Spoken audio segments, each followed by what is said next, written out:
It's us.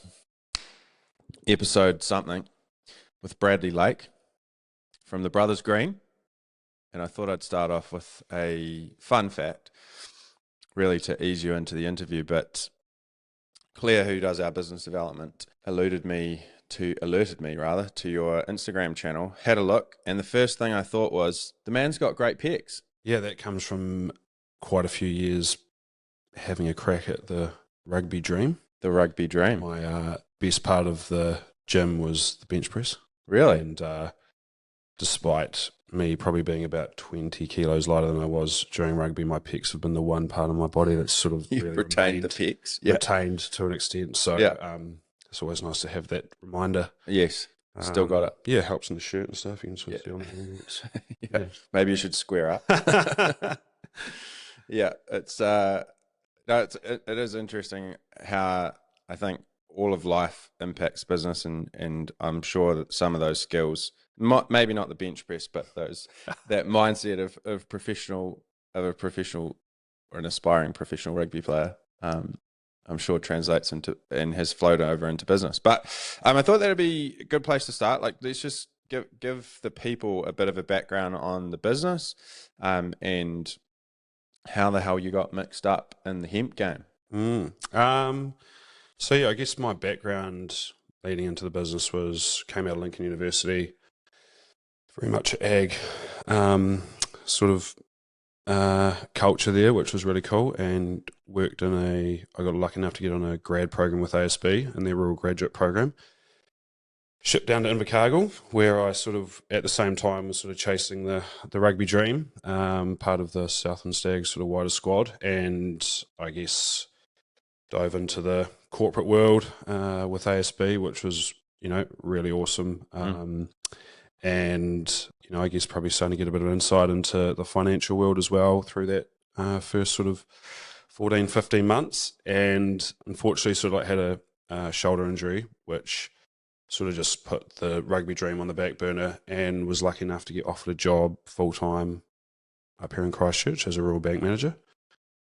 And that sort of led into, obviously taking on a portfolio of sort of clients, sort of anywhere from like 1.5 to sort of like 20 mil of debt up in probably Waimak up to Kaikoura. And I'd sort of come from Invercargill, which was lush and green, and we were getting paid about $8.40 a kilo for milk solids, and the next year basically the dairy market halved and we were getting paid about, I think it was about $3.80 or something, and we were in the worst drought in North Canterbury that I'd had in about 30 years. So I'd sort of gone from this sort of like really exciting, money being lent out and massive payouts and stuff, to sort of all of a sudden in this sort of quite, not dark, but it was a very negative environment when it came to ag. And on top of that, sort of really feeling the social perspective of the ag sector around, use of inputs and waterways and, I guess it just changed significantly. And I guess coming out of Lincoln, and I think even from a general public, you're sort of told, I think we're the best food producers in the world, and here we were, farmers with multi-million-dollar assets losing money. If nothing changed, having some pretty serious conversations around the dinner table around what the future of your farming business would look like if nothing changed. So it was a pretty eye-opening, probably 2 years. And out of that, you start diving into what else can we do? How can we diversify? And there's a whole lot of, I guess, historical industry in New Zealand in terms of we're very good at red meat and milk. And, I think at that stage we're also starting to sort of see a bit of a lift in perception of plant-based proteins, and then I think just generally the health benefits of food rather than just, calories. So yeah, sort of through that process sort of started exploring, what are the cropping options, or, any other farming systems were out there that would sort of help address both sort of the social and environmental stuff, as well as, I think, try and add some value to what New Zealand sells to the world, because at the moment, basically, it's a commoditized, massively commoditized sector in New Zealand, and yeah, it just doesn't appear to be getting much better. We were talking to a cropping farmer yesterday, and he was saying he was getting about $4.50 a tonne for wheat in 2005. He's now getting about $5.50 or $6.50, and what does that equate to in dollar terms for them? So $550 a tonne. So basically, as in like how many ton? Is that like hundreds of thousands of dollars? Is that 10,000? Probably, basically since 2005, his payment for his crop he's producing has gone up probably less than inflation. Yeah. Since over the last 20 years, basically. For example, 5 years ago, one of his headers would have cost $500,000, and it's now $1 million. Gotcha. So basically, these guys are getting squeezed across the board. Yeah. And I think, part of that is, I think we really need to have a look at what value we can add. And that was sort of like, I guess, part of the investigation into what else is out there. And hemp sort of just kept coming up, I guess. Had a bit of probably an inkling through university into that space. And and I think, looking around the world, we could sort of see, you could see sort of it was a rising market in the US and throughout Europe and stuff like that. And it just made sort of a lot of sense that, if all the regulations and perception didn't exist around hemp, there's no reason for it not to be, play a very substantial role in the agricultural economy in New Zealand. Going down that path, sort of started to do a bit of investigation, and came across a guy in town who was a pharmacist, and he was sort of selling hemp protein at the time. And I was sort of going through a bit of a wake up around my own diet and lifestyle and things like that. I think coming out of, I was onto my second shoulder surgery after dislocating it through rugby a couple of times, and I'd sort of, after my first surgery, I'd had a really long, rough period of recovery in terms of, you just end up on trammies and codeine for like way longer than you should be. Yeah, and you just know that's like not, like that shouldn't be how it is kind of thing. And it just took like way longer. And then, came back like 2 years later playing for Lincoln and ended up dislocating my shoulder again. Oh, man. And, basically realizing like, I'm going to have to have this surgery again. And like, you're just like, almost didn't want to go through with the surgery because like, I just didn't want to have to go through that process again. But sort of like, well, like, yeah, I've got to do it. So that sort of just stimulated this whole, I don't know, diet and lifestyle, and how would that impact making that recovery better. So that sort of like also played a role in looking at hemp, because hemp sort of like filled a lot of those like nutritional requirements that you sort of start to pick up on, when you have a bit of a think about what you're putting in your body. And so those combination of sort of the ag side and then the nutritional side sort of led to finding a supply for myself. And Brendan and I at that stage, I think I was going back to get my second bag of hemp protein. At that time, it was only legal for animals, so it was a pet food. Wow. And we ended up staying up to like 2 or 3 in the morning. He was a pharmacist, and he'd sort of seeing like this real decline in just general health of the public and the people he was seeing, and very much like there wasn't really anything. There's nothing really indicating that our healthcare system or the state of our health in New Zealand is going to improve. And that coincides with like a real increase in like prescription medication and pharmaceutical intervention, which comes with a whole lot of its own side effects as well. So from his angle, he was like, well, we're getting sicker.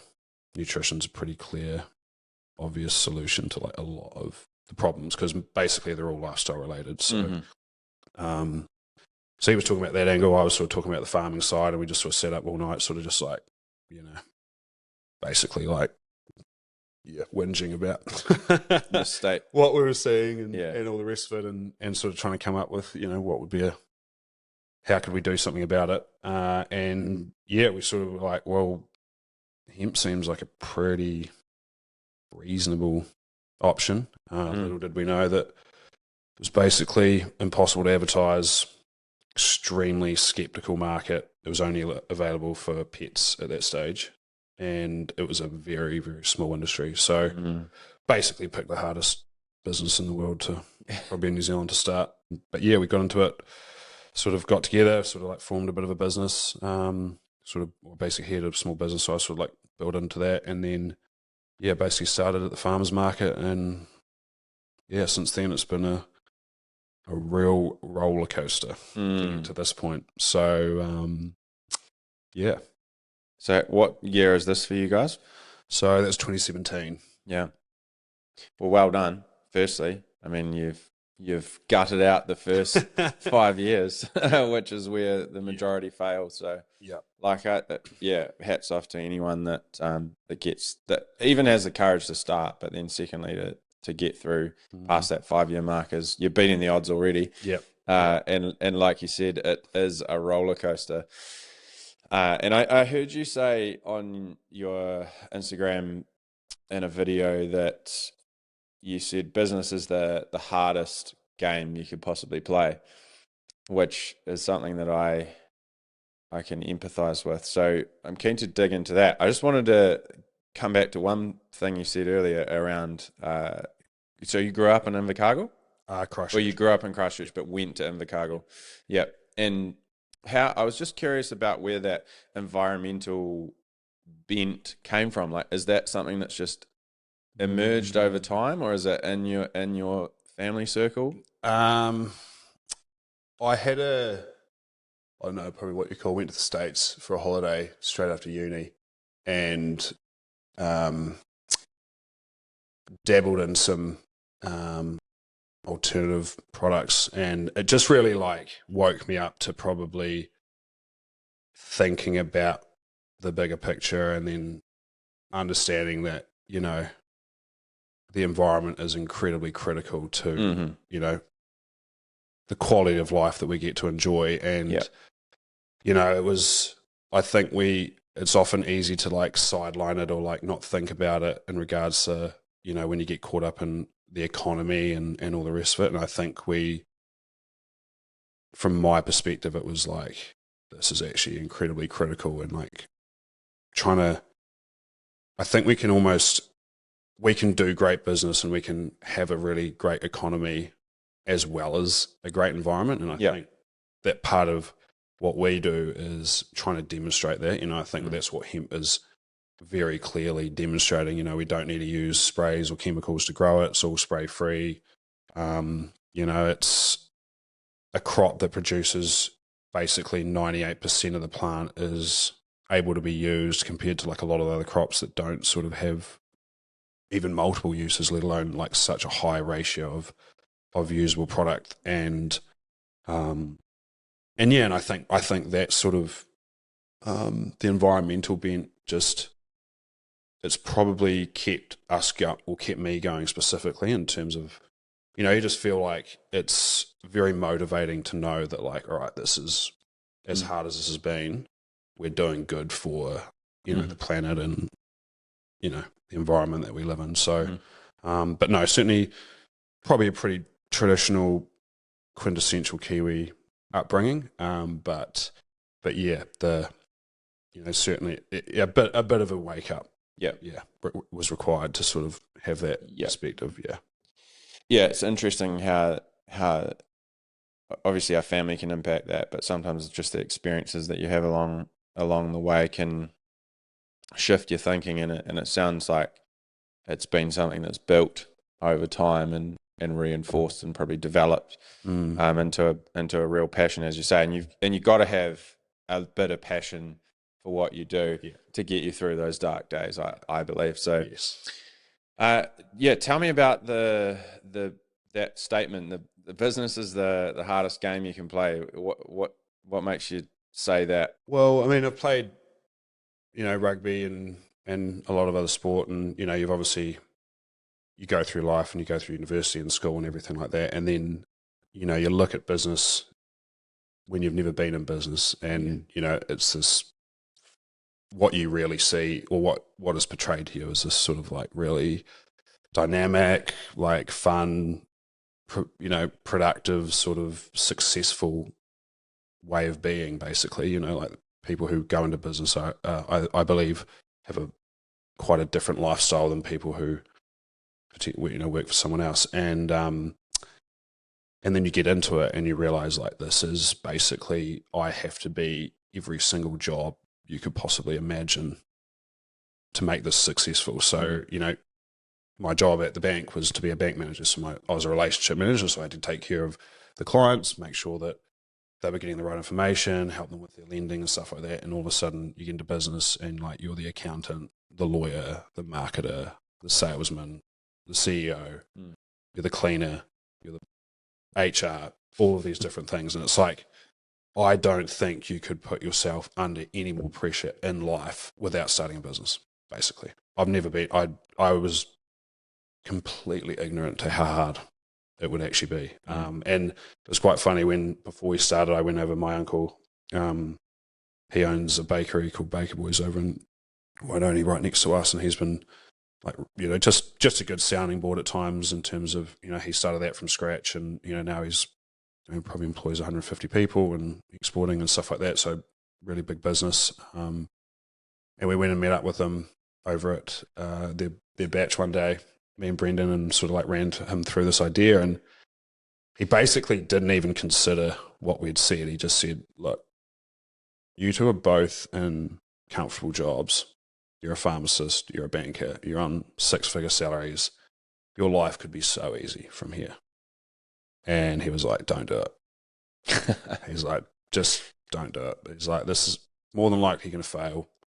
It's going to be so hard. You're going to miss out on time with your kids. It's going to be like this. Yeah. And my point was like, well, look at you, you've got this amazing business and like, plenty of money and batch. And so how can you be telling me not to do it? And when I look back now, like, yeah, I get it. I'm like, yeah, like my life could have been way easier and probably far more, way less stressful than it has been.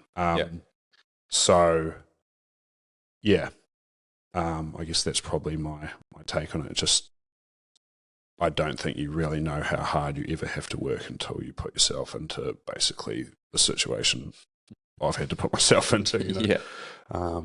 Well, and especially like, and we were talking off camera about the cash required and the structure of the industry in terms of needing to effectively create the demand for the crops rather than just buy out of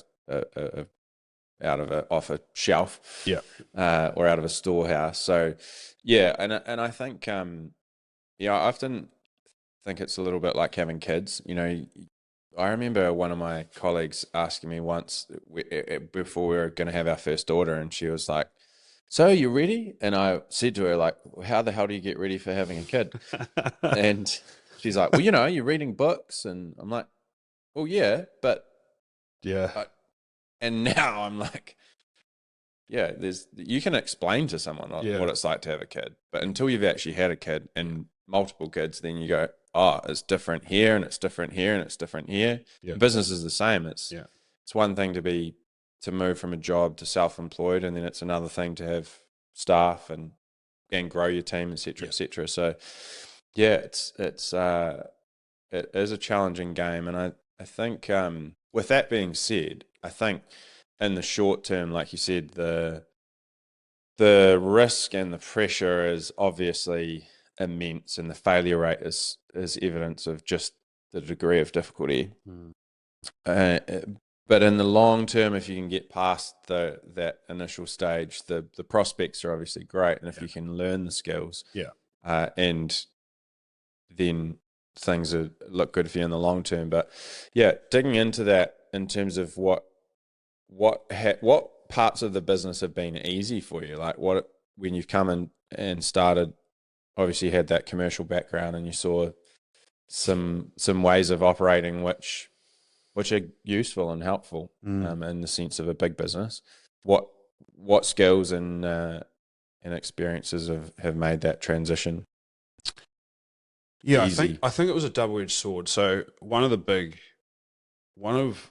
moment that sticks out to me with the bank, we were on the grad program, and we walked into, and I'm from a we never had a lot of money growing up or anything like that. So, I'd start at the bank, and we walked into this bank on the first week, and walked into this just bank somewhere in suburban Auckland, and they opened the safe up and there was like $2 million cash sitting there.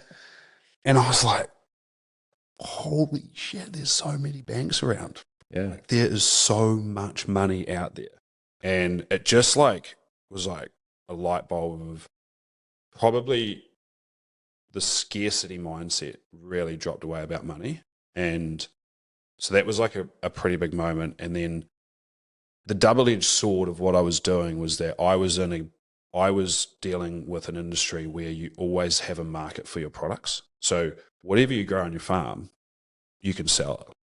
You know, whether it's milk or meat or crops or whatever, you know, there's a market for it. I went into business basically thinking that you could just sell your product if it was good.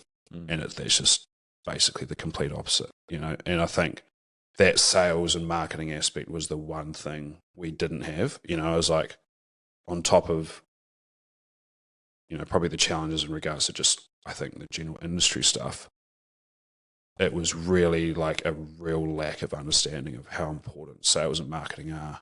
And, you know, we'd sort of like started off on, I guess, on the basis that like we could see, you know, this was like 2018, 2017, like I don't know, you know, what your experience has been, but we could see these e-commerce brands just popping off, you know.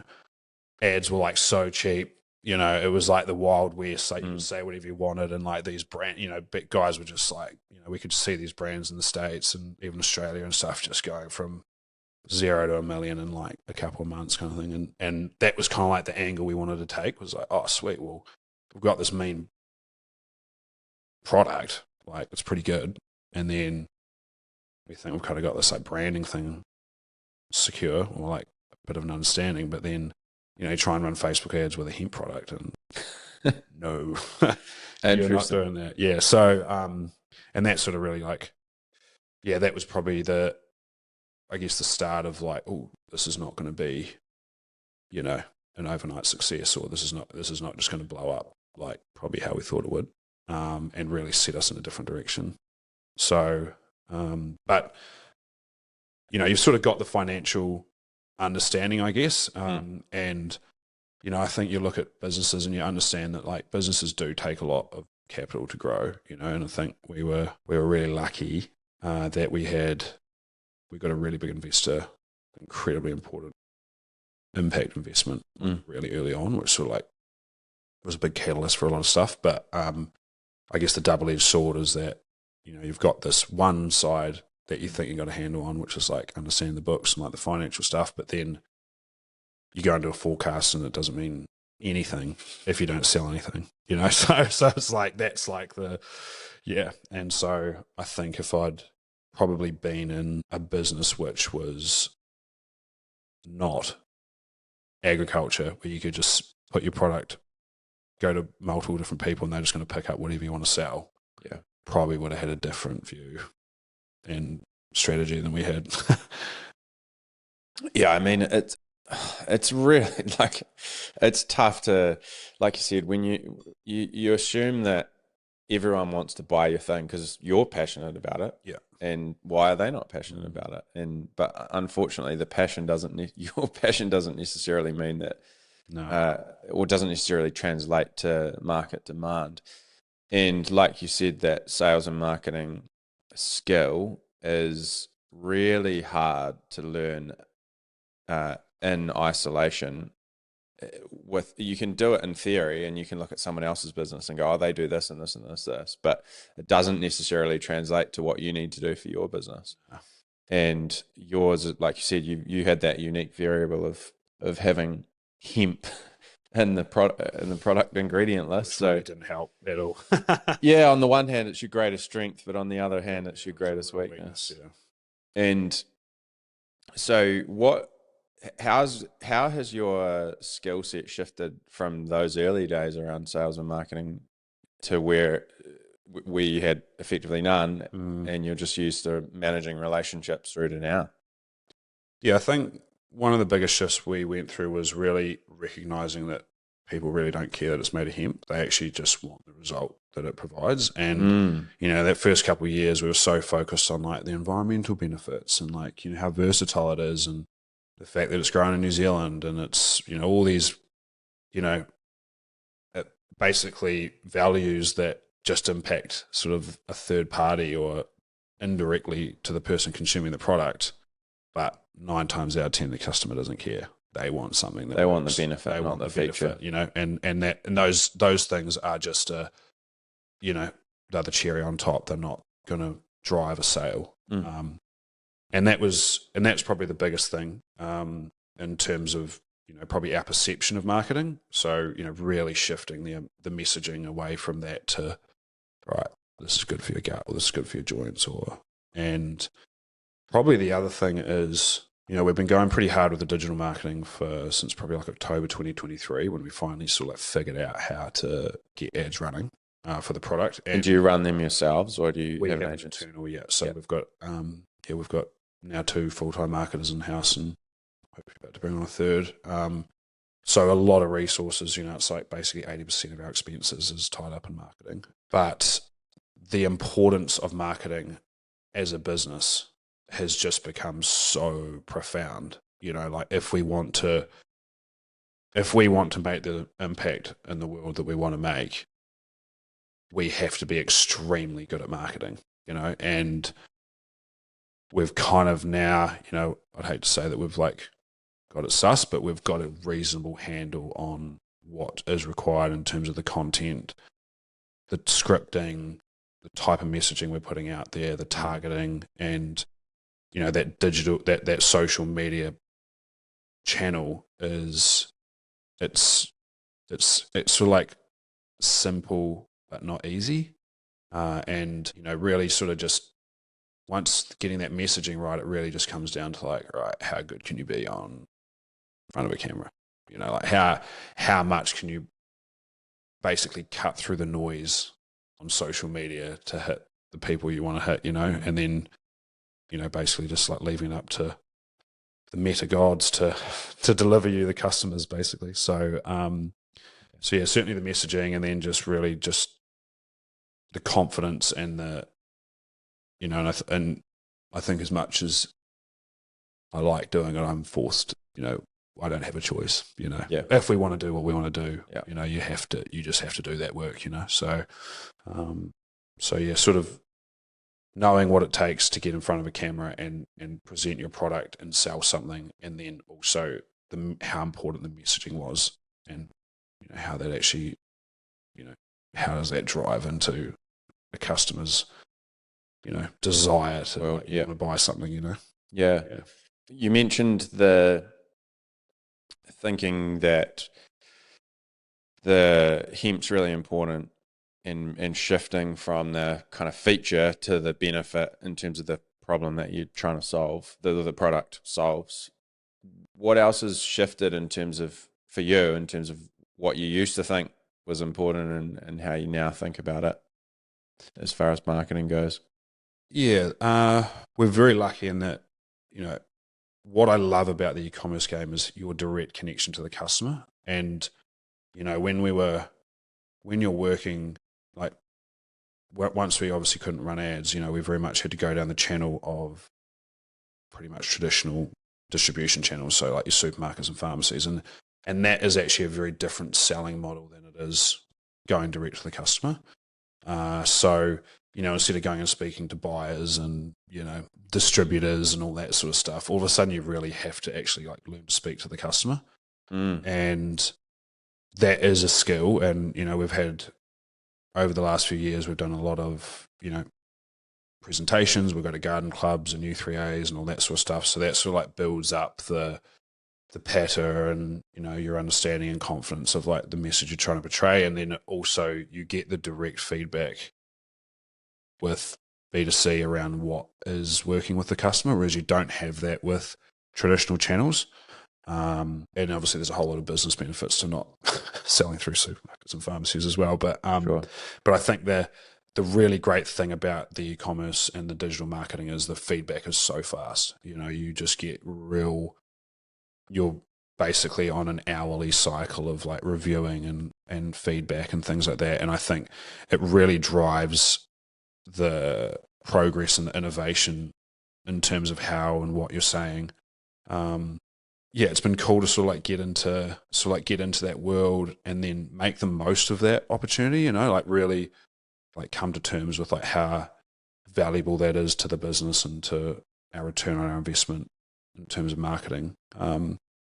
And yeah, it gives you like a lot of confidence when you're like, we can really scale on digital media, on social media. You can really scale if you want to, if you've got the right product and the messaging.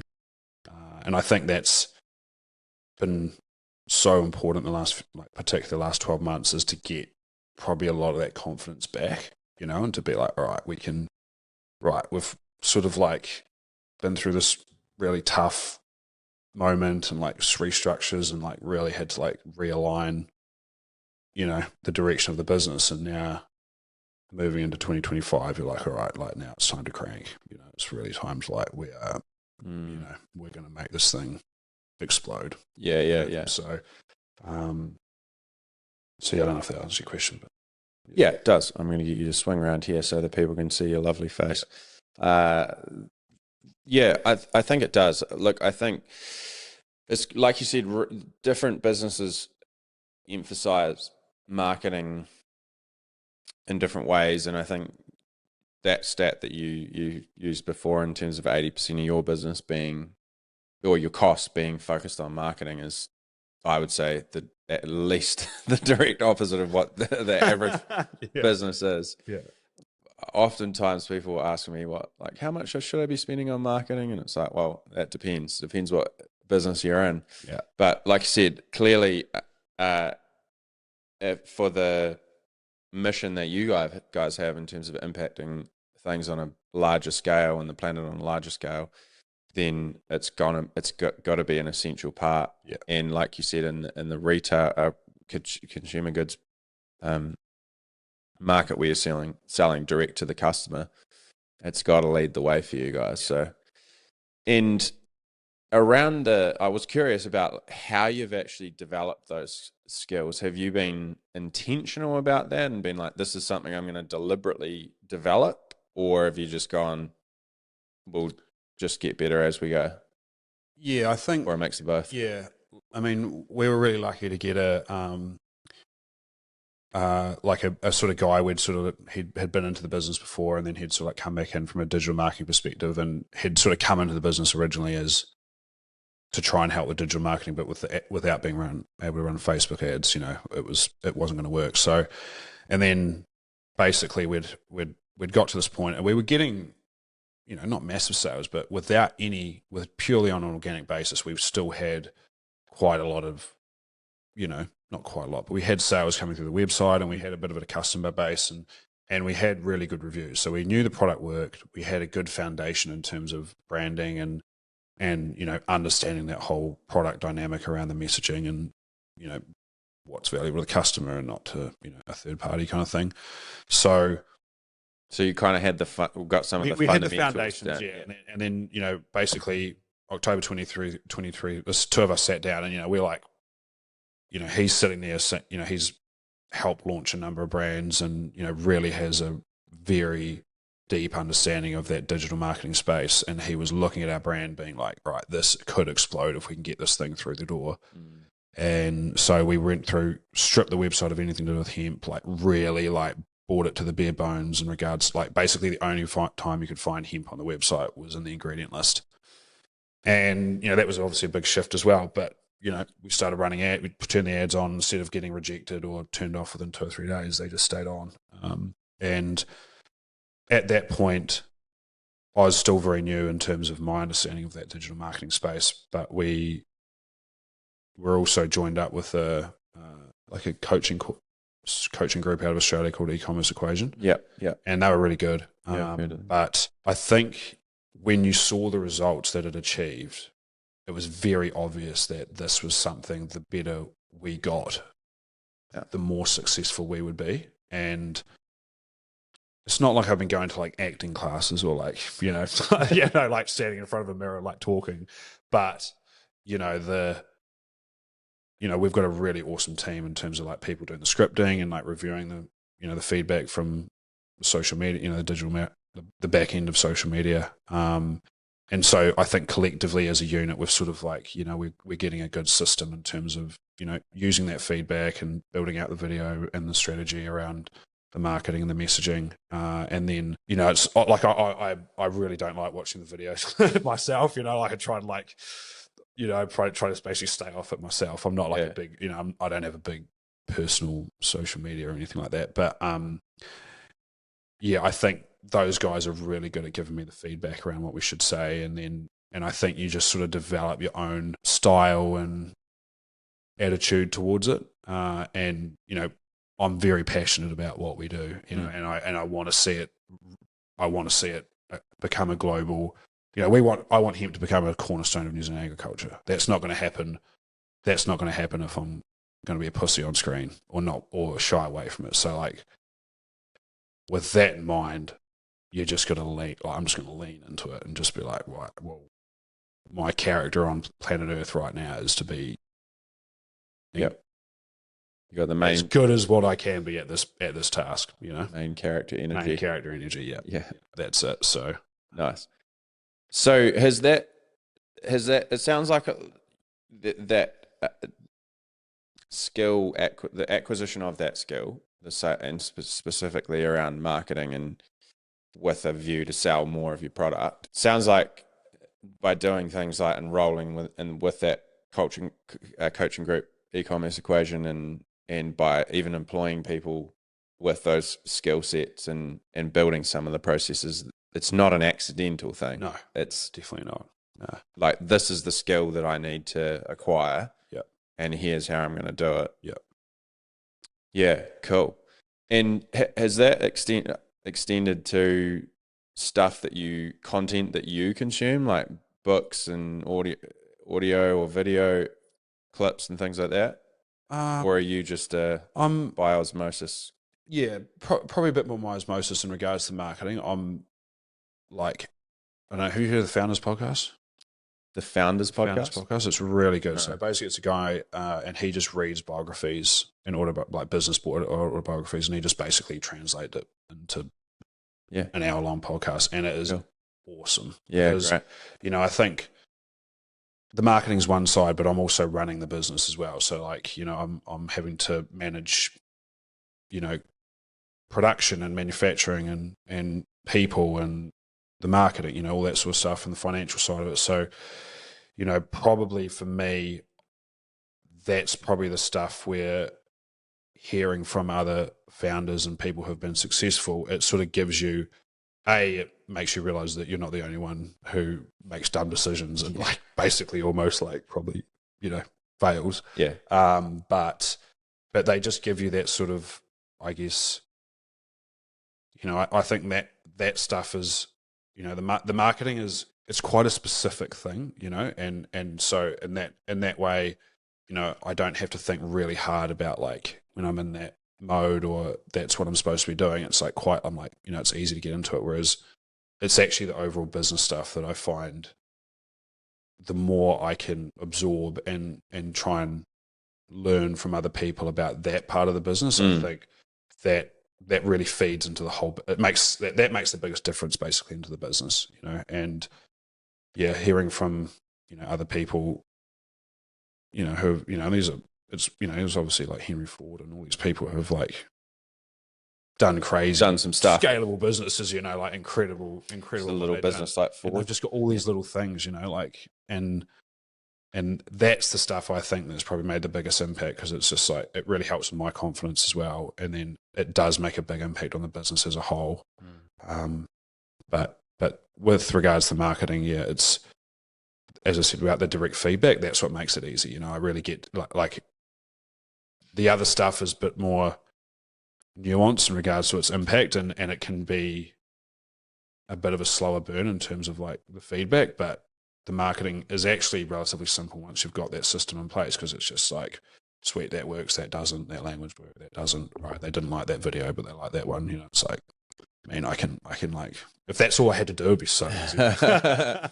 Yeah, and that, like you said, that is the challenge, isn't it? You're trying to acquire skills across such a diverse base. Yep. And just to get a business which is functioning relatively well, Yeah. You need a really solid base, and not a theoretical base, but a practical. Yeah. You need to understand a P&L and a balance sheet and cash flow forecast. You need to be able to understand how to market to customers and win them and turn them into clients, and ensure that you're getting margin off those customers and then they're turning into cash in your bank, and blah, blah, blah.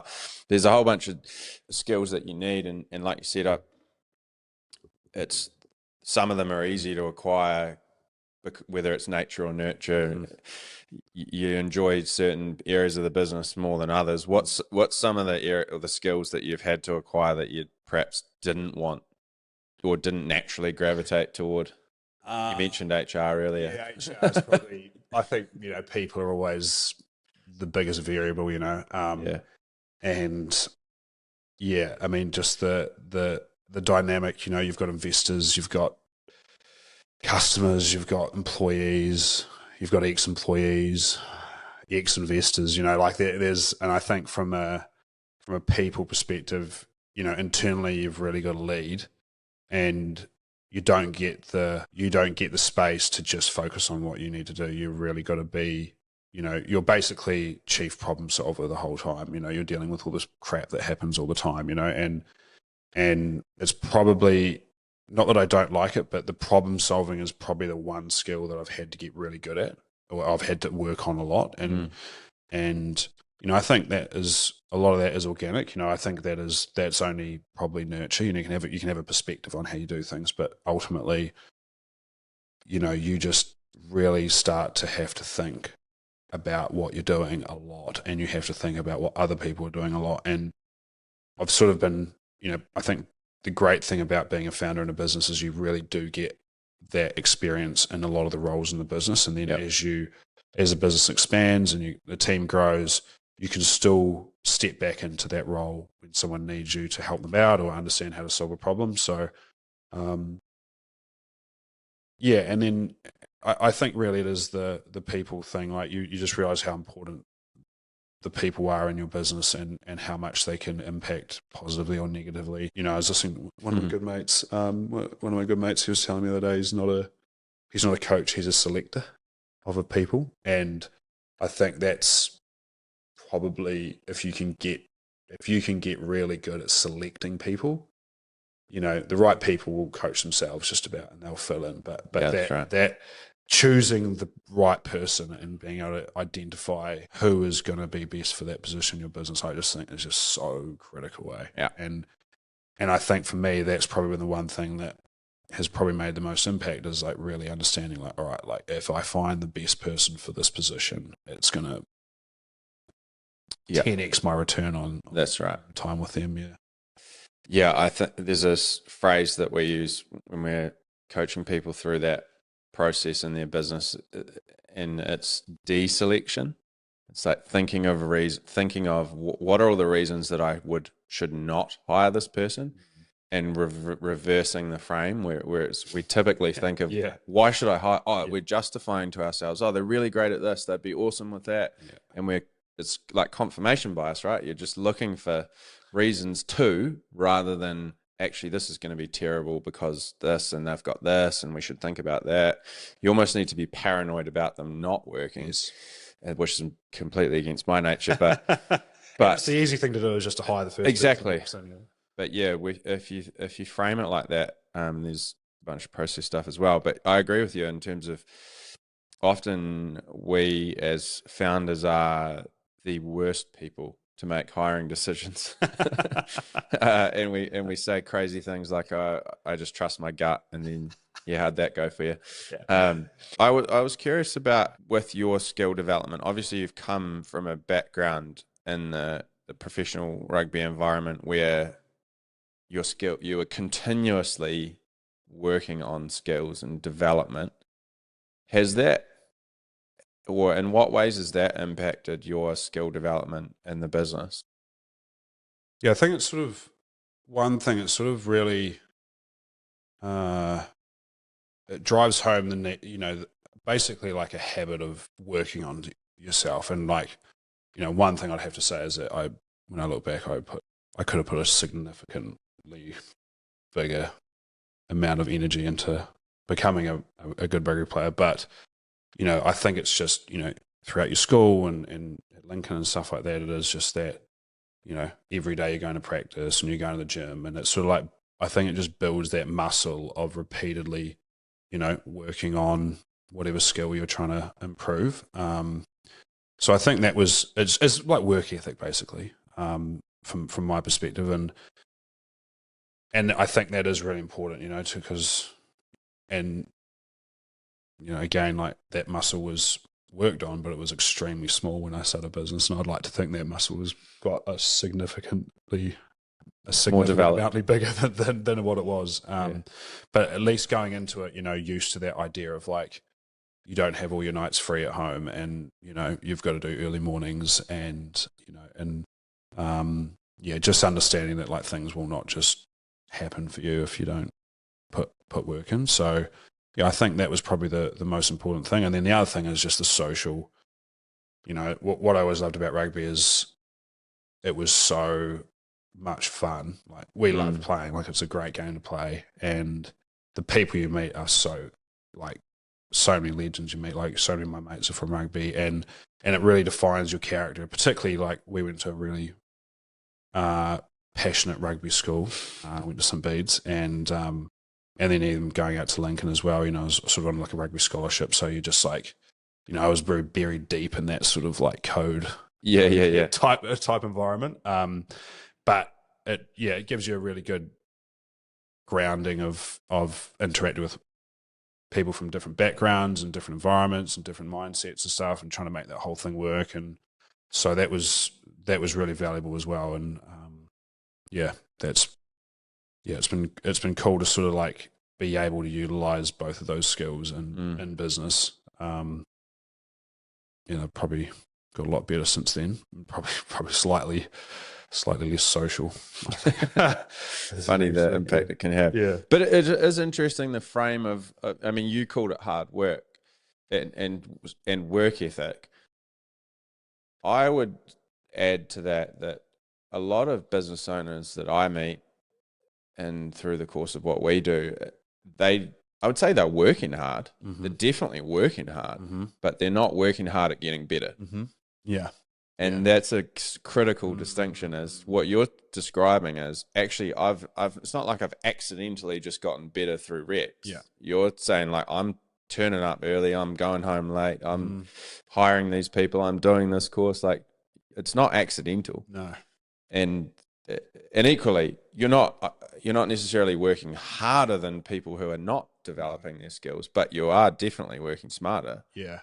Which is interesting, and I think if you want to do anything in life at a high level, you recognize that you've got to do it differently to how the majority are doing it. Yeah.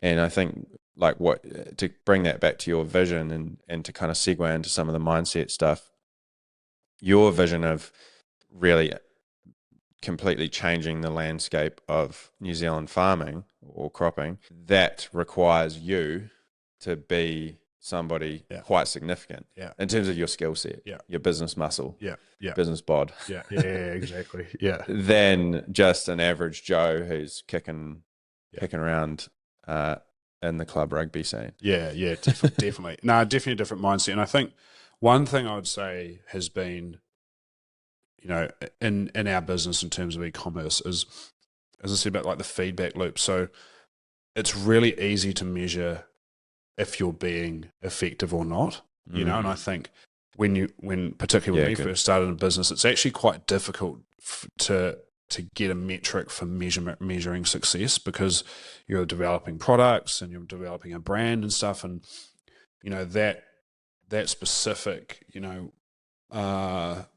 understanding of if I'm being impactful or not is very vague, and it's just subjective, whereas like our businesses, and I think like, any business really needs to try and find a really objective measurement of what their success looks like, and then it makes that measurement really simple, because our feedback loop around every day, I get, we've got an equation that we fill out every single day with revenue, where the revenue came from, the amount we spend on ads, increase in subscriptions, reviews, whatever.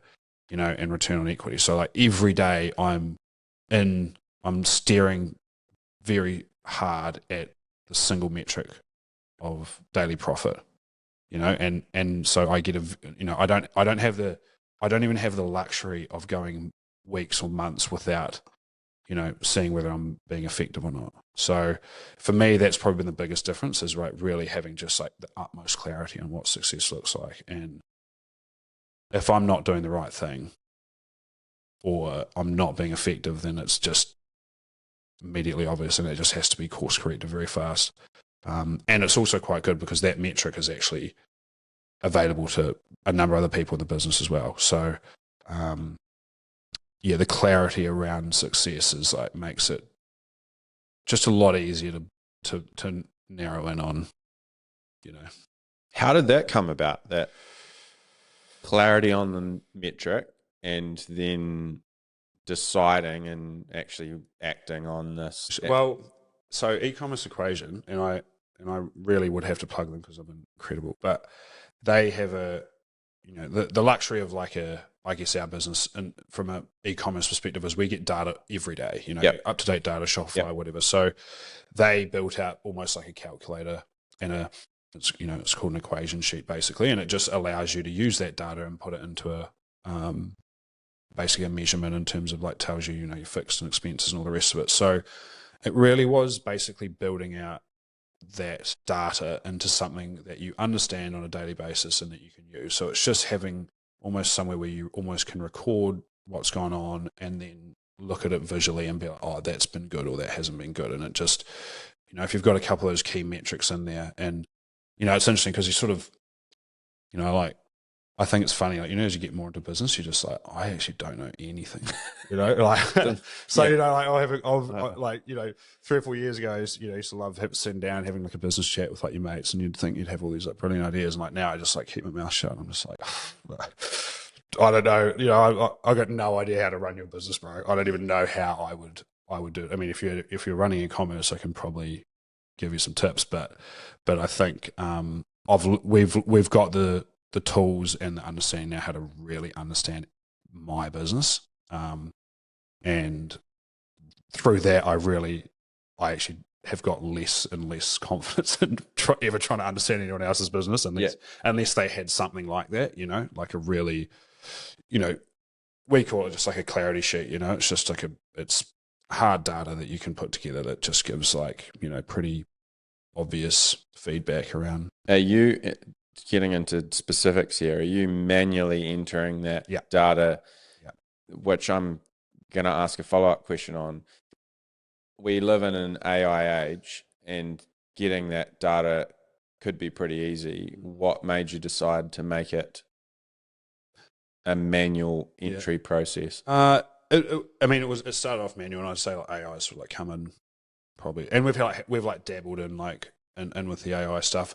Basically, we just really haven't nailed it with like you're sort of pulling like you can pull sort of like high level data out of Shopify at the moment, but it's quite difficult to pull out like sessions from specific countries, or there's just, and like also we're trying to pull data from multiple different apps kind of thing. So it's probably really comes down to just we haven't quite nailed it. We are working on it, and I'd say it would be an amazing app if you could build it out so that if you could apply it just to e-commerce, it would be amazing. But the opportunity is there for that to be, really fully automated. Just don't do it at the moment. And I think there's something for me, like I quite like going in there and every day, just like the manual, looking at it, and just, it's like writing stuff down, instead of dictating it, or I don't know. It's just there's, something in going in there every morning. The brain-body connection stronger. Yeah, and I wasn't leading you there, but it is interesting because with our boardroom clients, we have them for the first 6 months manually enter their key financial metrics into a spreadsheet every single month. Mm-hmm. And we've done it. We've also done that for our own business and do it currently for our own business. And there's something really interesting that happens when you're forced to actually find a number, chew over it as you enter it, and think about what that really means and why it's actually at the level it is, and you do that consistently, man, that's a powerful rhythm. And and I'm all for automation and automating tasks that are benign and don't need a smart human to do them. But that is one task that I think there's something happening when you're doing that, which is yeah. I think light is such a good disinfectant, and you just can't deny how, you know, when you have clarity on those numbers, on those key metrics, like it'll change.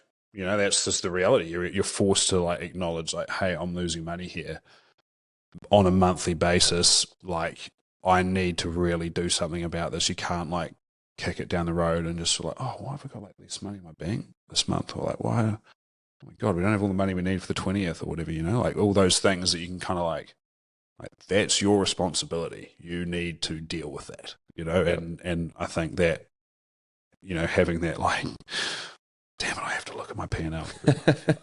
My expenses are ridiculous. Like, you know, it's like,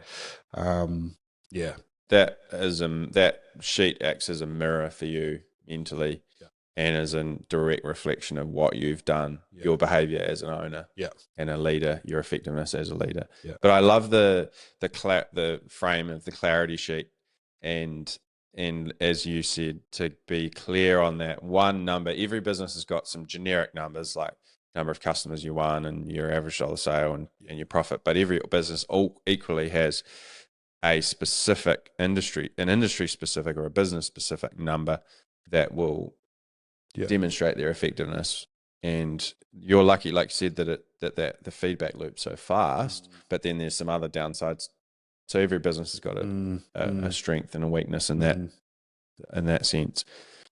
What are I actually want to go back to the vision for a second. What made you set the bar so high in terms of the impact that you want to have with this business? Well, I think we're only here for a very short amount of time, and you know, you want to write the coolest yarn you can write, basically. So I was like, well, what could be cooler than sort of like, you know, having this like, you know, crazy idea that you could somehow fundamentally shift the entire direction of your country's economy and the health of your whole country or whatever. So yeah, I think just you know, through rugby and growing up, you know, like I've got some pretty outrageous yarns from my teenage years and from, you know, since we sort of started turning, you know, getting into partying and things like that, and I love that. You know, I love your stories and yarns, and you know, people who've got, you know, a bit of life experience, and I think that I want to be able to, like, you know, retire and sit there with my grandkids and be like, yo, this is what we did, and this is how I saw a problem and didn't just sit there and do nothing about it or whatever. And I think, you know, you watch all those videos on YouTube of, you know, people talking to old people, you know, I'm like, oh, what's your biggest regret? And it's always, oh, I didn't do that thing. You know, it wasn't the things I did do. It's always the things you didn't do. And I think, no regrets is probably the big one. And I think, you know, when you have these, you know, ideas and stuff and you act on them, I've sort of just found that acting on those ideas has been better than not. And despite it leading me into some extremely difficult, dark places, it's easy to look back and connect the dots and be like, oh, that's why that happened. And I wouldn't even take it back if I had the option now. So I think, you know, as you move through life, you sort of pick up this, like, you know, you get into a situation and you're like, and it's happened multiple times. I'm like, the last couple of years, you're like, all right, I've been basically in the same situation before and it's worked out all right. So don't get too bogged down in the mental mess. Just like, it'll work itself out, you know. And I think it's been great to sort of like, it doesn't mean that you just like don't do anything about stuff, but I think it just gives you a different perspective that when shit happens, most of the time it's happening for a reason, and you're going to be probably better off for that thing happening. You know, it's either going to teach you a really good lesson, or it's going to shift you in a direction that's probably going to be better for you, or something like that. And I think, you know, the last 10 years has definitely taught me that, you know, you've got to have some trust and some faith that, like, you know, it's not just you, you know, there's I don't know what you call it, coincidences, or, I don't know, just things happen that don't make sense from like a purely physical, logical perspective. I don't know if that sounds like it's kind of weird, but yeah, that's been my experience anyway. I've always I get to look back now and understand why those things happen and how important they've been to me being in the position I am now. And it's made it easier to go through those hard moments when you're like, oh, I have to why do I have to learn this lesson? And Yeah. does it have to be this wish hard? I didn't. Yeah. Fine, whatever. Yeah. There's a wee bit in that. There's a few different things I just want to pull on, threads I want to pull on. So, the first one being you use that frame of when you're looking back on life and in elder years and talking to your grandkids, spinning a yarn about what you did and how you gave it a crack. Is that something you think about often, or is that just like you've thought about that once or twice? I think about how fast time goes and how we're all going to die quite often. I think it's a good frame to view. How often? Oh, often. Just it plays a big role in my decision making. What do I do this or do I do that? Well, how does this perspective impact making these decisions? And I think quite often it makes you do the hard thing and the thing you really don't want to do because it's probably going to be a better yarn. So, I think it just plays a role in the decision making. And, and I think, and certainly, one thing you have to get used to when you're in my role and in my position in terms of marketing, you've got to realize that you're in front of a lot of people, and people have opinions, and they're going to be good and bad, and I think knowing that I'm going to be dead one day, and these people don't actually really care about you at all. No one's thinking about you as much as you're thinking about you. So, having that sort of I don't know, it's quite freeing. It's nothing's permanent. We're going to, in 20 years, your mates are probably still going to be your mates despite the ridiculous things you've done as a young person, or hopefully, and then your family basically just always has to be your family. So it's what have you really got to lose, when you're just going to die anyway. So, I think it just plays a role in the decision making, So, I wouldn't say, and it's not like even a dark thing either. It's that's just another. It's broadening the lens at which you're looking at problems with, though, and that's like you said, that definitely is a perspective shifter, and it's interesting that you do refer, like you said, you're using that quite regularly as a frame. Yeah. And the faith thing for you around, I've heard a number of people say that recently, that somehow or another things seem to just find a way of working themselves out. Yeah. I guess there are those situations where they don't work out, and things do, because some businesses just, it doesn't work out. But with that said, you also said that even if things don't work out, it'll still work out for my good in the end. There'll be some way, there'll be some silver lining to this cloud. Yeah. It's a pretty optimistic view. Yeah. I'd say one of my best skills is I'm very optimistic. Yeah. And most people, James, he says that I'm dangerously optimistic about what happens. But, I think Alex Hormozy has some good sayings, but he says the world belongs to the optimists. We're the ones who believe, despite all the contrary evidence, that the world can be a certain way, or we can make an impact if we do whatever. So, optimism is very important. Dangerously optimistic. I like that. That's that would be put it on your business card. Dangerously optimistic. Yeah. And in terms of the systems that you guys have used, you mentioned the feedback, and you've got this very fast feedback loop from your customers. You mentioned reviewing comments and things like that daily. Talk specifically about some of the systems and processes that you guys have embedded within the business to achieve some of the growth that you have. Yeah, I think firstly, the clarity sheet is really the basis of it, because that's sort of that's that real objective data that you need. And then, I think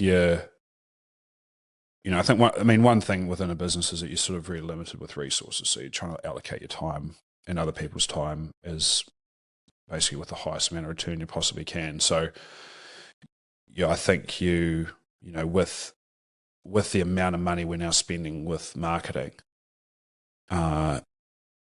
you all of a sudden those comments and things that like back in the day wouldn't have seemed that important now play, because you're spending so much, they can impact that ROI really quickly and extensively.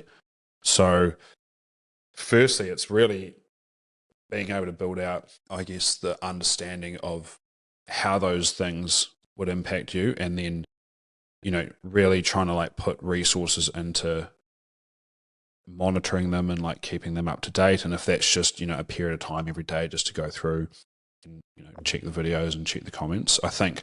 Yeah, that's what I was getting at, is how do you actually do that? Like, do you have a Google sheet, or do you have a time in the diary every day? Or It's what's the mechanism? It's not me, but I think in your team. Yeah, our team. So we'll have from a video end, like performance perspective, you actually have to check the videos all the time because of the amount of ad spend going through. And so that forces you to, James is probably in Facebook at the ad manager end 2 or 3 times a day. So that is a really, he's forced to do that because of the amount of money being spent, but that also includes, reviewing the videos and the performance and stuff like that. And then Josh, who takes sort of like care of like content creation and stuff, part of his system of scripting and coming up with new ideas for videos is really based on, we get so much of those ideas and scripting from the comments in the videos. So it's basically formed part of our video analysis and our video planning, basically. So, and that's just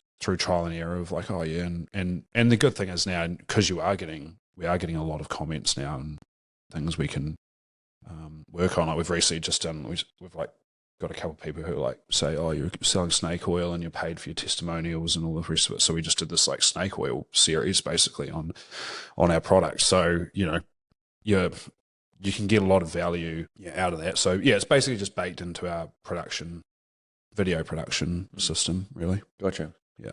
So you're relying heavily on Facebook Ads Manager and then the comments. Yeah. And then do the comments end up in a document somewhere, or are you just meeting regularly to talk through that, or? Not really. We will often there's like a theme.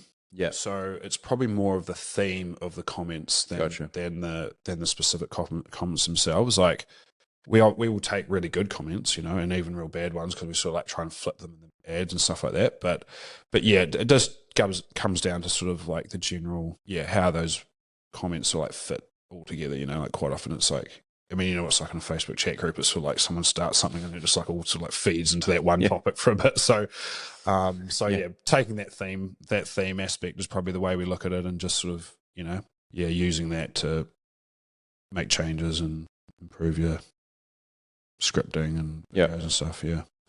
But this is something that is baked into your daily process for you, by the sounds of the frequency at which and the ad spend, like you said. Interesting. Speaking of snake oil, I thought it would be kind of remiss if we didn't give some airtime to actually the product specifically. I mean, it's not. I don't take supplements myself, so it's not something that I know anything about. Which is probably good, because it'll mean I ask very ignorant questions. Yeah, you're the best customer. Yeah. So who's the product aimed at primarily? Who's your customer base, and what's the problem that they typically are looking to solve? So, or the ailment? We've sort of got a couple of different angles, and a lot of that, what we're really lucky with in the hemp, in our industry, or in the raw ingredient that we use, is that it's got multiple benefits. But we've got our number one seller is our joint support product, so really good for like arthritis and joint pain and stuff like that. So people who are probably 40 to 50 plus, dealing with, starting to see the impact of age and stiffness and, arthritis and joint pain start to sort of like creep in. And for those people, they are now what the biggest shift that I've seen in terms of how a demographic makes decisions is around our products is since we first started, the perspective on natural products and natural solutions to their conditions has basically done a 180. So now a lot of the customers we speak to don't want to be on anti-inflammatories. They don't want to be on prescription medication for the rest of their life. And they understand that if they continue to take those products for the rest of their life, it's going to cause side effects and long-term damage. So we basically want to provide, our tagline is health without a prescription. So we want to provide a solution to these conditions without requiring a prescription or some kind of pharmaceutical intervention. And so that sort of plays one part is like we can provide actually an effective natural solution to those conditions. And then I think the other side is people who are just, whatever age they are, starting to see that their lifestyle is making an impact on them and wanting to do something about it. And taking a supplement is a very easy way to do that. Like it's very difficult to make lifestyle changes, extremely difficult to change people's habits and stuff. So I think part of our role is to try and we don't just sell people a product, like our products come with like a guide as well. So it'll be like, all right, so you're obviously taking this for your joints, but like, what kind of water are you drinking? Or like, what does your diet look like? Like, how much are you moving? How much are you sleeping? Asking these like little questions to try and, I guess, they have a symptom of a problem, right? Yep. So you can either like mask the symptom or you can like really try and like deal with the problem. And I think our products can really help with the symptom. But what we also want to do is really start to like ask the question about like, why are you experiencing the symptom in the first place? And like, if it's old age, obviously there's like not much you can do about it, but 99% of people are probably doing something every day that's not that good for their body. So if you can, and like, I think my theory kind of is it's actually more important what you don't put in your body than you do, so like, just because you take all the supplements in the world and, do all this stuff, if you're still like putting crap in your body every day, then it's not going to make a difference. And I think it might not be that good for business, but I don't think people actually have to take supplements. Like, I don't think that's the lowest hanging fruit. I think if they just basically got out of the road of what the body can do, their body will actually take better care of them and they'll be able to function better and quality of life improves. So, I think we want to be part of that journey in terms of like helping people who have those conditions and want to deal with it naturally, but then also we really want to be a stimulant for thinking about like, how does your lifestyle impact your quality of life? And we want people to obviously take our products, but more importantly, we actually want people to be healthy. Yeah. So and I guess that's quite a well, I don't know the industry, but I'm guessing that is quite a fundamentally that's quite a different approach to just, hey, take our supplement and that will cure everything. Yeah. Full stop. Yeah. To look at health from a broader perspective and say, well, this could be the catalyst, this could be the thing, or a thing in your box of things. Yeah. Yes, that is it. Like, so people aren't coming to us for the product as such, they're coming for the result, right? Yep. So anything you can do to help enhance the result of using your product or taking action is only going to benefit us as a business. And I think the more we get into it, I think we are going to basically morph into a business that just solves problems for people, and how we do that really doesn't matter. It's actually, it's really diving into what are the practices and behaviors and stuff and products you can use to actually solve and deal with that problem that and I mean, you're lucky it sounds like you look like you're in pretty healthy and in good shape, and you probably don't have to worry about that. That's very different for someone who's waking up every day with, incredibly sore hands and shoulders and feet and things like that, and for better or worse, I've had 3 major surgeries. I've snapped my ACL twice, and I've had 2 shoulder surgeries. So like I'm dealing with, joint pain pretty regularly. I'm not 60 riddled with arthritis, but I can look you in the eye and be like, yeah, I know what you're dealing with.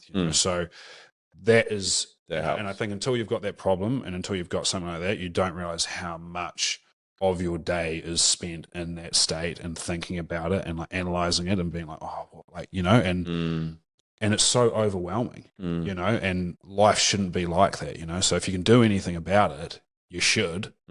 And supplements are one piece of the puzzle, but I think one of the major problems we have with our healthcare system is that we wait till people hit basically a brick wall before we do anything about it, and unfortunately that brick wall is extremely hard and sometimes takes a lot of work to undo. So, I think we can provide you a product that's like going to help you, but more than that, like if you're going to go and spend money with us and like start taking this product, like, do other things as well, like there's other stuff that is pretty easy to do that's will make a big impact on that problem, because that's why you're coming to us. You're not coming to us like, very few customers come to us, I want to support you guys and like buy hemp, and like our customers do love us, but they're actually like, oh my God, I'm thinking about this thing all the time. I can't sleep. Like I'm going to the toilet 50 times a day, or I haven't taken a shit for like 3 days, like these things that when you're dealing with them are just overwhelmingly making burdensome. It's just all you can think about, Grateful that I don't have joint pain, but or irregular bowel movements, but I can empathize with it. Like I train jiu-jitsu 4 times a week, and like you pick up things. I've torn my LCL once, and I'm normally dealing with some jacked up something, but it's usually muscular, and I can, when something's not right, I can,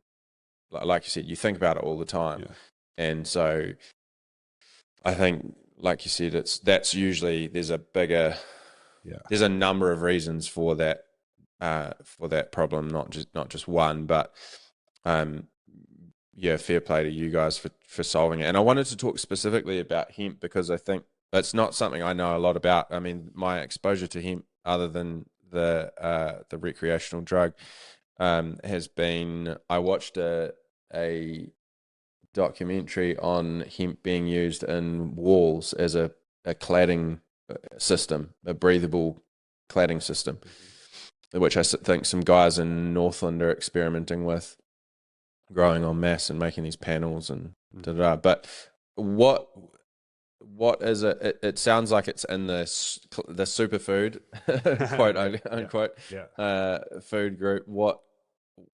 What are some of the benefits of that specifically, and how well researched are those? Yeah, I mean, I think first of all, cannabis sativa is its basically like technical name. Yeah, no, that is basically that encompasses both everything. Both. So like cannabis is the family, and cannabis sativa is actually hemp. So I guess hemp has been with humans for a very long time. They say it's the oldest cultivated crop that we've ever had, and I guess the difference between the two is that humans with our deep passion for getting intoxicated figured out that this plant had something special and decided to utilize our brains and take off a portion of the plant and continually develop that crop until it became what we know today as marijuana. And so hemp basically is that's the granddaddy, that is the core, and then we've sort of got this like sort of fun rebellious cousin that's sort of taken one of the very many parts of the cannabis plant and really accentuated that sort of aspect of it. So I think that's sort of the main difference in terms of, hemp is non-psychoactive, contains very low amounts of THC, and a full range of very critical, like not critical, but they can play a very important role in nutrition and health, which is sort of based around the cannabinoid family. So I don't know if you heard like CBD, for example. Yep. So basically the difference is marijuana is high THC, low CBD. Hemp is high CBD, low THC. So and CBD THC probably has one, two, three sort of like benefits in terms of like pain relief, and it can help with like appetite stimulation. But then you look at, I think there's about 140 cannabinoids, and CBD is the one that covers a lot of different, quite unique health benefits. So that's sort of the difference between those two. I think, one of the really amazing parts of the plant is that every part of it basically has some kind of, whether it's medical, nutritional, or industrial use. And, so you've got the root, which has a lot of like antiseptic benefits. So people will like dry it and crush it up and use it in like balms and stuff like that. You've sort of got the fiber, so basically the stalk itself is made up of 2 layers. So you've got the outside, which is quite a like fibrous coating, and then the inside is what you call the hurd. So the hurd is what people use in buildings. So they'll blend that with sort of like hydraulic lime and water. And it basically forms like a limestone over time, and it's antimicrobial, it's like insect resistant, it's fire resistant, it's very breathable as well as like I guess a wall in terms of like maintaining temperature and pressure inside and out, and quite easy to build with, really. I mean, and you can imagine all you need to do is basically get the hurd, put it in a big concrete mixer with lime and water, and then basically form a wall with it somehow. Compare that to a lot of the toxic stuff that we use in our buildings today. So that's sort of like the stalk, and then you've kind of got the flower of the plant, which is probably what a lot of people would recognise as like, sort of think of like bud, for example. That's kind of like the flower of the hemp plant. Yep. So that's where the cannabinoids and the resin is contained, or the oil is contained, which contains like the cannabinoids, and that's what we'd probably say is like really the medical part of the plant. That's what people are showing to have really potential impacts on cancer and just general overall health, in quite high doses, and I think that when you look back at medical history, I think in like 1937 there was like 2 million prescriptions given out for like cannabis as a treatment for a range of conditions, and I think by like 1940 there was like none. So for a long time in human history, like hemp was just a normal crop, and probably not just a normal crop, but it played a major role in providing rope and textiles and fabric and our medicine, and obviously like food and stuff like that. I think actually food is probably the one thing I think the medical and the industrial side is probably the thing that in our history that's actually been properly utilised. I think the seed itself probably was actually not that well. Like, there's not a huge amount of history that I know of like people using the seed extensively. So you've got the fibre in the plant, you've got the leaf and the flower, which is where a lot of the medical benefits come from, and then you've got the seed. So the seed is what we use. The seed contains about 50% fat, so that fat contains the perfect ratio of omega-3 and 6. The omega-6 is something called gamma-linolenic acid, which is anti-inflammatory. There's a lot of studies on the benefits for anti-inflammatory purposes from GLA. It comes in a really perfect ratio, like a 1-to-3 ratio of omega-3 to 6, which is the ideal for absorption. And on top of that, it's about 32% protein. Wow, that's quite high. Yeah, it contains all the essential amino acids, and it is, I think, in one serving of our hemp seeds, it's like 52% of your daily magnesium and zinc, and it's like 38% of like your iron. So, when you think of like superfood, if there ever was going to be a superfood, I think it would definitely fall into that category. And relatively easy to grow, just like any other crop. Easy to harvest to an extent. It's just like a normal header that we use, and just dressed and cleaned that the same way we'd do any other crop.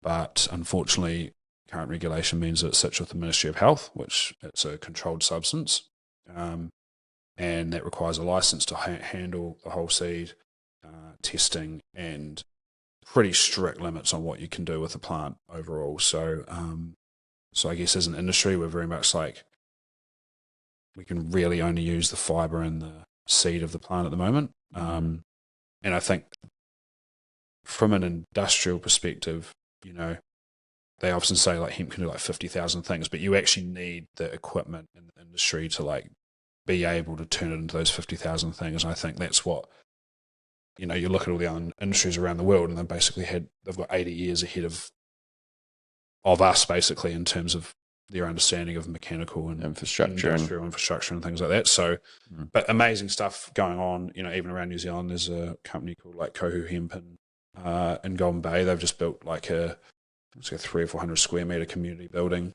purely out of hemp. Wow. All consented and everything like that. And I think they're working with like Stonewood or quite a large, don't quote me on that, but they're working with a large building company to try and commercialize and standardize that process. Yeah, it sounds really interesting, and like you said, the superfood thing's a bit overused, isn't it? But it sounds like there's a number of kind of core benefits to the seed specifically. I'm curious, did gym junkies get into it? Not really. No? It's too green, you know, not enough concentration, not enough artificial sweeteners and flavors and preservatives. So no one's signing up for it's you know, it is most of the people who are using our product, you know, and are using it for a specific condition, basically. Okay. So you know, I think we sort of market like the protein as like more of a digestive product, high fiber, high protein, like a whole lot of benefits, but the more specific you get, makes it an easy decision. You know, the seeds themselves, we call them like Omega Plus. So basically just like, you know, obviously got those healthy fats, but it's also just got, you know, generally like magnesium, iron, and zinc and all that, just good for you. So, yeah, I think from like a marketing perspective, you definitely, you know, the gym market is pretty well tapped out, you know, like, you know, it's, everyone can go and get protein and the rest of it. So, and that market's also very transient, you know, it's very easy to swap between, you know, whatever. And I think even like from the perspective of like, you know, think of protein almost as like marketed as like a muscle builder and stuff like that, you know, they're probably getting more like, instead of just saying protein now, you know, it's like a mass gainer or it's like a protein for muscle building or it might be a lean gainer or something like that. So even they're starting to think a bit more about, you know, like, oh, what is the, you know, specific, what can I put my thumb on that's actually going to do for me, rather than just like stating that it's got protein or it's got fiber or whatever, you know. Sure. Gotcha. And to finish, I wanted to ask probably the hardest question of the day, but it kind of ties into what you were saying about the vision before and being a catalyst for people's health journey. In 12 months' time, if you'd had the most amazing year you could imagine, you're looking back on two things. One, who you've become, and two, what you've done. What would you say about that year that had been? Well, I'm about to become a father for the first time, so that's going to be a major part of that. But I think from the thank you. From the man or the person perspective, I think just taking full responsibility for everything, really. So like you are in sole charge of your life and the decisions you make and the consequence of those decisions. So I think for me personally, like really, you know, that is basically how I try to get up every day and be like, all right, so anything good or bad that happens this day is my fault. So that like just full responsibility as a man and as a partner and a father and leader in this business. And then I think just that is like, I think I know if I do that, like I've probably got I'm probably going to be as good as I can be. And then I think like as a business, so what you've done, so we're basically we're starting to really push into Australia. So this year we're really looking to establish ourselves in Australia. We're looking to sort of like go over there and set ourselves up with some equipment and manufacturing and stuff like that. So I think through this year, I really want to we basically want to understand what the model looks like to be able to enter a new market and then make that a successful play. So, you know, if we can get to this time next year and we've got, you know, we're doing the same sales we're doing in New Zealand, if not more, You know, we've got a base there, and you know, we're making an impact in the Aussie market. I think that would be, you know, like a huge success. And I think, you know, for any business, I think Australia is like a really good launch pad for the rest of the world. And I think if we can, you know, build out the system to actually go there and do that and achieve that, I think it's something that we can replicate, you know, going into other markets at the same time. Yeah, so if we could do that, that would be. We are going to do it. So you've done it. Yeah, yeah, back in 12 months, you've done it. We've done it. Yeah. Nice, beautiful. Well, that's a good note to finish on, and all the best for the year ahead with your new young squire. Or we don't know. Waiting for the day. So one of the great surprises. So there we go. But no, thank you very much for the last hour or whatever. So cheers.